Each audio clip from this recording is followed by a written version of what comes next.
Salahat jasadu kulluh, bila baik-baiklah semuanya. Wa idza fasadat jasadu kulluh, bila dia rusak maka rusaklah semuanya. Dan itu adalah hati. Urang menyeka kuta ate tengku mutuah. Urang menyeka kuta ate, maka kemaksiatan yang gekala ni ke mata biasa mentok.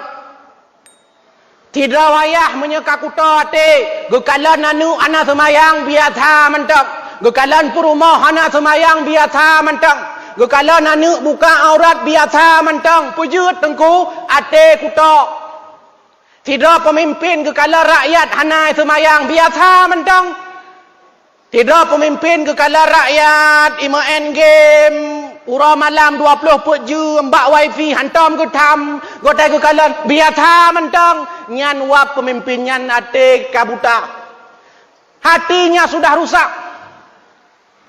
Seorang ibu ketika hatinya sudah rusak, maka watai gekalan lah kau anak semayang biasa mentang. Gekalan anu ibu kau rat biasa mentang. Pujut biasa mentang. Karena bak mata got nyan kele maksiat. Pujut kele maksiat karena ate sudah rusak. Ate ka rusak, watai ate ka rusak, ate ka kuta. Kemaksiatan kita anggap sesuatu yang biasa-biasa saja. Inilah bahayanya. Kadang-kadang teguh mutuah na dosa yang tak pebut ti urau. Dosanya kadang-kadang sengaja tak pebut. Tapi kele kita nyon kon dosa. Pujut karena tenyo katutup. Handuh le takalan bahawa nyan dosa. Padinala manusia dum semayang pakai watai. Padinala dum manusia hana ke semayang. Biasa mentang suazan, biasa mentang. Urang gejak masjid, gejak Jumaat biasa mentang.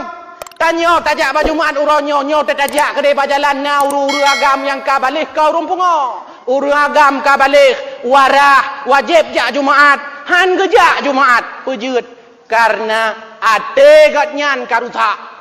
Ketika ate rusak ikalan gop ijak Jumaat igatnyan biasa mentang. Watai kekalan gop na ibadah igatnyan biasa mentang. Tapi urung-urung yang leh hati. Watai kalan gop itu mayang. Ya Allah, hilung pekan hana ku semayang. Watai kalan gop ibuka puasa sunat bareng-bareng Senin Kamis. Watai kalan suput-suput ada kalanya tanya tua tak puasa atau tua tak mudah tahu. Watai kalan ya Allah urungnya ke puasa sunat Senin Kamis. Hilung pekan hana ya Allah. Pujut ate mentang leh.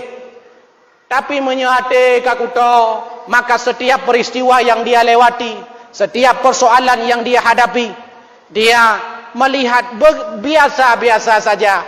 Padahal itu kadang dosa kepada Allah Subhanahu wa ta'ala. Mudah-mudahan hari ini dapat kita jaga dan dapat kita hindari. Supaya hati kita menjadi suci. Hati kita menjadi hati yang bersih. Sehingga dekat dengan Allah Subhanahu wa ta'ala. Peka dengan kebaikan. Dan akan tercegah daripada kita berbagai macam kemaksiatan.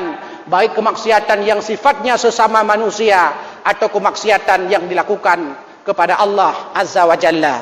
Amin ya rabbal alamin.